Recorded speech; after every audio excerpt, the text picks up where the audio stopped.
Crack e o tratamento de saúde para os dependentes é o assunto do Prevê Saúde.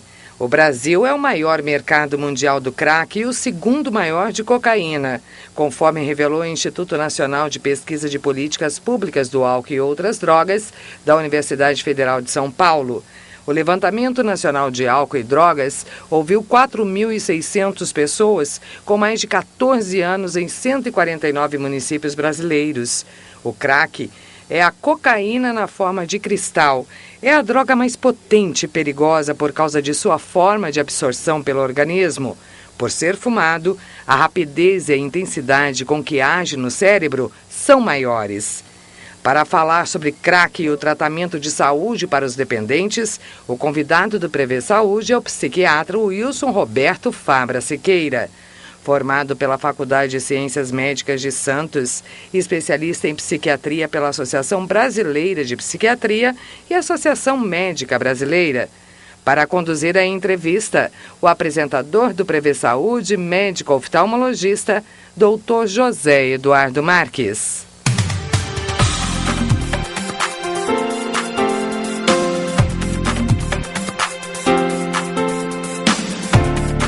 Eu gostaria de agradecer a presença do Dr. Wilson Siqueira aqui no nosso estúdio, ele que gentilmente aceitou o convite e vai poder passar para o nosso telespectador informações muito importantes acerca desse assunto.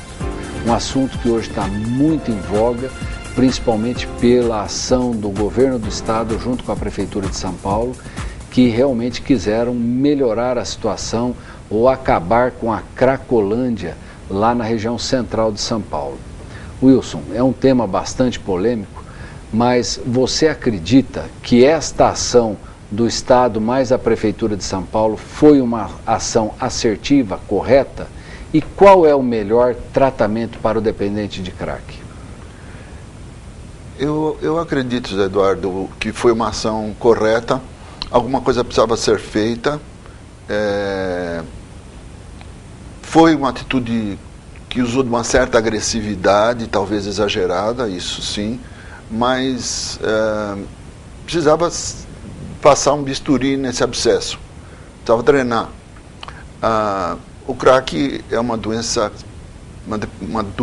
é uma dependência química, se enquadra na classificação internacional de doenças, CID-10-F14, é um transtorno psiquiátrico e que às vezes não é isolado. Ele já tem doenças que a pessoa vinha apresentando, 70%, 80% dos dependentes químicos frequentemente tem algum transtorno psiquiátrico associado que não é diagnosticado. Daí a necessidade de um tratamento, de uma abordagem médica em cima do dependente químico. Mas a atitude foi correta, mesmo gerando polêmicas, porque aquilo só crescia, detonava com o bairro, havia a questão de tráfico, de assalto, de estupro. Então isso é intolerável para uma cidade do tamanho de São Paulo, com a força que São Paulo tem. Então a atitude em si foi correta.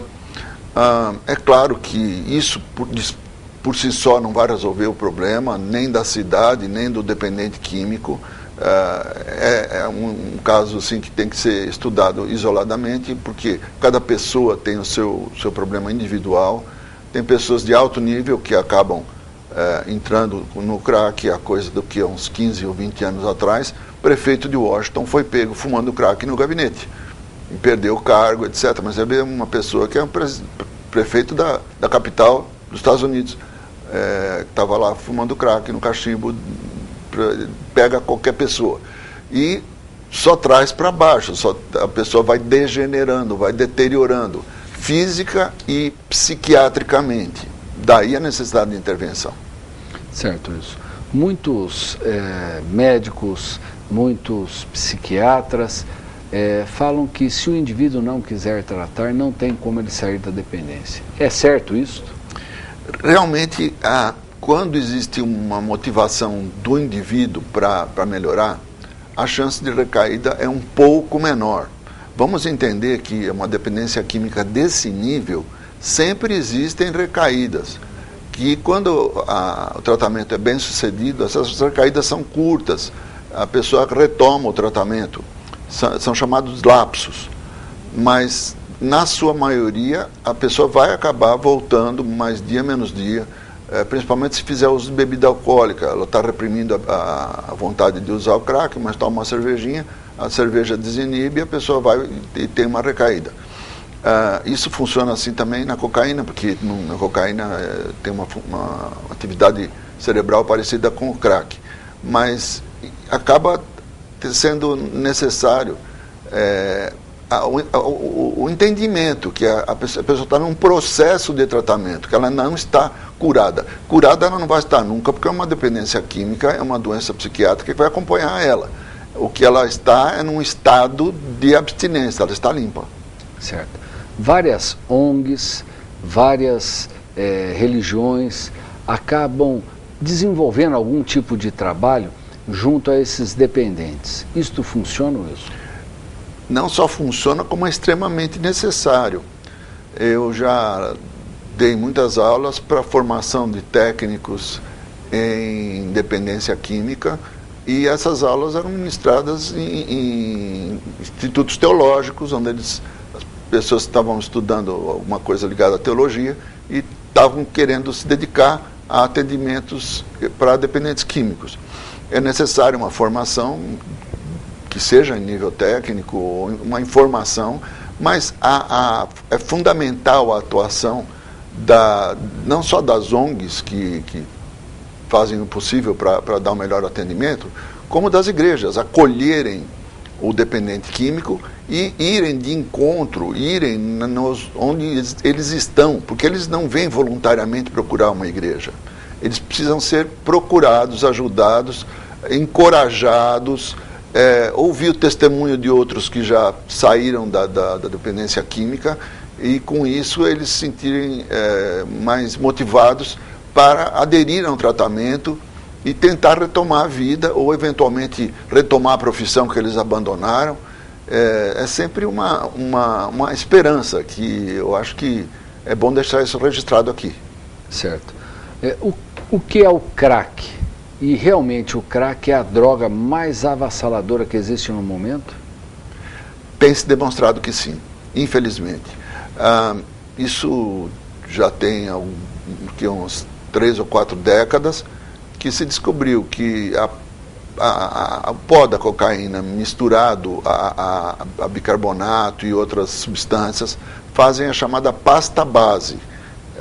E essa pasta base da cocaína, ela é fragmentada em pedrinhas.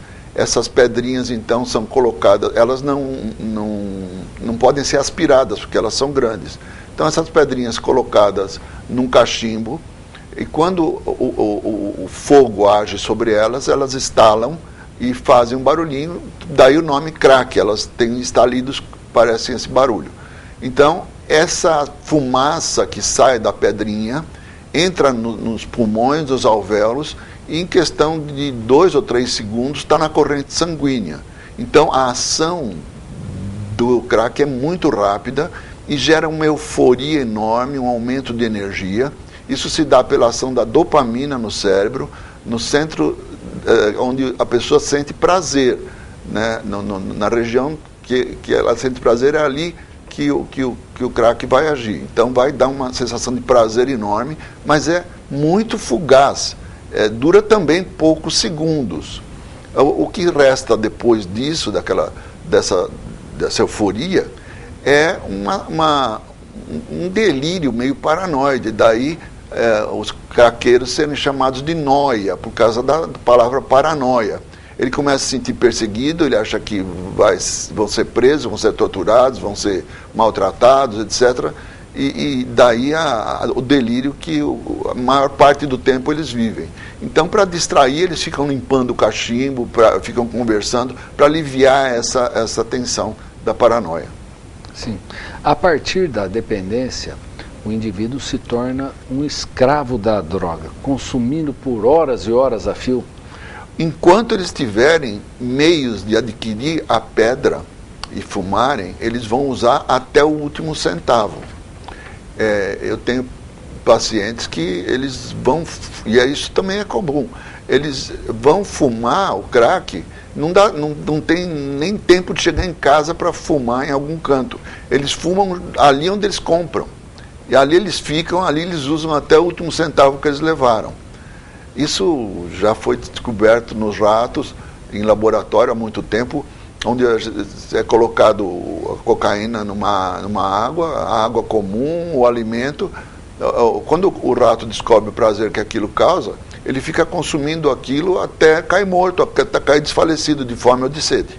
Então, esse comportamento é reproduzido no ser humano. O ser humano fica usando aquilo enquanto é possível. E quando ele não tem mais como comprar, ele já está tão transtornado, aquilo passa a ser de uma importância tão grande para ele, que ele muda a personalidade, ele passa a ser violento, passa a ser agressivo e passa a furtar coisas ou roubar ou cometer assaltos, para com o dinheiro daquilo fazer uma troca com o traficante do produto roubado e conseguir mais pedras. Daí o aumento da criminalidade ligada ao crack. Certo. Wilson, em um recente estudo da Escola Paulista de Medicina, verificou-se que em torno de 20% das cidades brasileiras têm problemas com usuários de crack. É um número bastante expressivo. Sim. Qual é o perfil desse usuário? Antigamente, a gente via o usuário de maconha, pessoa mais jovem, às vezes um pouco mais pessoas com 40, 50 anos, cocaína mais jovem, e o crack? Qual é o perfil do usuário? É um perfil mais difuso, Zé Eduardo. Infelizmente, é preciso que se diga isso, embora talvez as pessoas que são mais liberais e acham que a maconha devia ser liberada, a maconha acaba sendo a porta de entrada para a dependência química, principalmente porta de entrada para o crack. É difícil achar alguém, usuário de crack, que não usou maconha antes. A maconha talvez não seja tão viciante quanto o crack, não cause tantos danos, embora tenha a questão do tráfico, tenha a questão da criminalidade ligada, etc. Mas ela é porta de entrada para muita maioria, talvez, dos usuários de crack. A idade também varia de acordo com a evolução do indivíduo. Se ele já vai em busca, naquela busca desenfreada, para sentir um prazer cada vez maior, ele vai chegar rapidinho perto do crack. Se ele tiver uma estrutura, ou se ele entender dos danos que ele está correndo, melhor. Agora, é bom que se diga, quem que tem mais probabilidade? Primeiro, se ele tiver uma hereditariedade de dependência química na família, ele vai ter uma genética para sentir mais prazer com as drogas. Então, a hereditariedade pesa, é preciso tomar um pouco mais cuidado com pessoas que têm dependentes químicos na família e proteger mais. Agora, tirando essa questão da hereditariedade, a pessoa que tem gente ao redor, isso também foi reproduzido depois da Guerra do Vietnã, havia muitos soldados que usavam desenfreadamente heroína na guerra, porque no Vietnã a heroína rolava solta. E até ela era usada como analgésico. Tinha um ferido de guerra, ele precisava fazer uma injeção de morfina, de alguma coisa assim. E isso ficou alastrado no exército. E havia um medo muito grande que esses dependentes voltassem para os Estados Unidos e trouxessem consigo essa epidemia de dependência de heroína. O que se viu foi surpreendentemente bom, porque ao voltarem, eles voltam para o seu círculo social, voltam para suas famílias, voltam para os seus amigos. Então, eles não estando tão sós numa situação de estresse, eles ficam menos dependentes de qualquer droga que seja, inclua-se aí o crack. Então, uma sugestão para a reintegração do indivíduo na sociedade, ou que ele consiga sair da dependência, é que ele seja cercado de pessoas. E isso as igrejas fazem muito bem, o acolhimento. Passa a ter gente que o ama, que está acolhendo, ou a família que está ali disposta a estar com ele, ou os amigos, ou tudo junto. Isso traz uma facilidade para o dependente se recuperar. Certo. Wilson, o crack é uma droga relativamente barata. O indivíduo acaba consumindo muito por ser tão barato assim. E isso acaba favorecendo o indivíduo a perder todos os trilhos da vida mesmo. Ele consome, aí vai lá, compra outra pedra que é barato, consome de novo e fica dias e dias assim. Sim. Enquanto ele tem dinheiro, eu tenho uma paciente que ela recebe uma aposentadoria, que ela é viúva. Ela já tem coisa de 50 e poucos anos. Quando ela tem o dinheiro, ela tem um parceiro, um namorado, que também é usuário de crack. Então, enquanto dura o salário, eles não saem da biqueira. Eles ficam fumando enquanto o salário é possível. Quando não dá, volta e tenta lidar com a realidade com menos crack possível. Mas enquanto o dinheiro compra, eles ficam ali usando. Então, quer dizer, a pessoa vai desperdiçar, vai jogar fora, vai dar na mão do traficante o dinheiro que ele poderia construir uma vida ou, enfim, consolidar um Estado. Né? Wilson, outra coisa, a gente vê que ficou muito eclético, né? Antigamente era esse grupo ou aquele grupo, agora a gente está vendo pessoas de mais idade viciadas no crack. Além disso, há anos atrás eu dava plantão de pronto-socorro e era muito raro nós pegarmos uma overdose num plantão de pronto-socorro. Hoje, conversando com os colegas, eles falam que chega 2, 3, 4 pessoas em overdose, né? Aumentou-se muito o consumo ou a droga hoje é muito mais potente? Eu diria que os traficantes, quem planta a cocaína, aliás, isso é um erro dos governos anteriores, de estreitarem laços com os países vizinhos que produzem, e não temos fronteiras para conter a produção, que normalmente não é. A cocaína não é produzida aqui no Brasil, ela é trazida ilegalmente, né? Então, esses casos que o indivíduo hoje chega em overdose, é por ela ser bem mais forte? Então, há um aprimoramento genético para que ela se torne mais forte, assim como houve com a maconha. A maconha de hoje é 40 vezes mais potente do que a que era no tempo dos anos 60, dos hippies, etc. Hoje ela tem um efeito muito mais devastador, causa muito mais alucinações, que é o caso da maconha. O crack também, eles vão aperfeiçoando de tal forma que gere mais reações, mais dopamina no indivíduo. E agora, depende um pouco de quanto ele é misturado, do que vai de cocaína pura na pedra, ou quanto não vai, né? Uhum. Você falou há pouco que a maconha acaba sendo a porta de entrada para as outras drogas. Sim. Eu realmente acredito nisso, realmente faço das suas as minhas palavras e muitas vezes fico muito triste quando eu escuto alguns relatos de que a pessoa fuma maconha em casa na frente do pai e da mãe. Sim. E o pai e a mãe consentem isso. Eu realmente fico muito triste em ouvir isso. Será que o pai e a mãe não têm a informação necessária de que aquele menino está hoje consumindo a maconha e que no futuro provavelmente ele vai experimentar uma droga mais pesada? Será que o pai e a mãe não têm condições de procurar um núcleo de apoio e se orientar melhor para evitar que isso ocorra?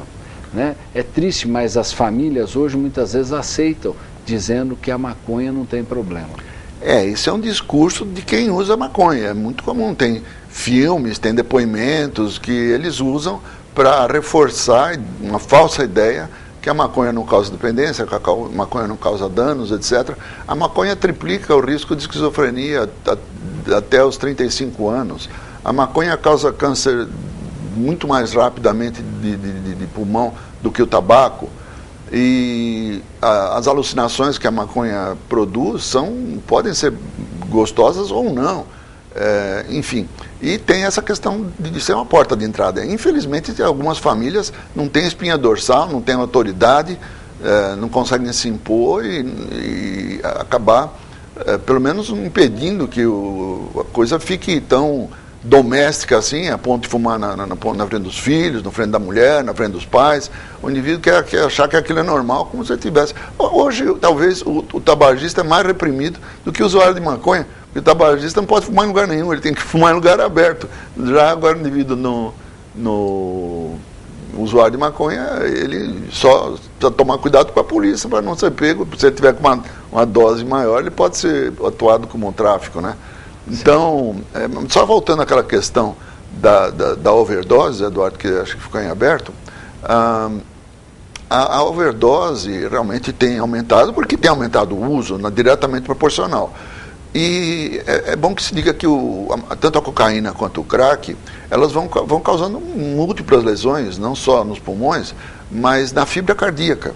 O miocárdio vai morrendo, as células do coração, elas vão morrendo por ação da cocaína, e o indivíduo vai entrando gradativamente numa insuficiência cardíaca.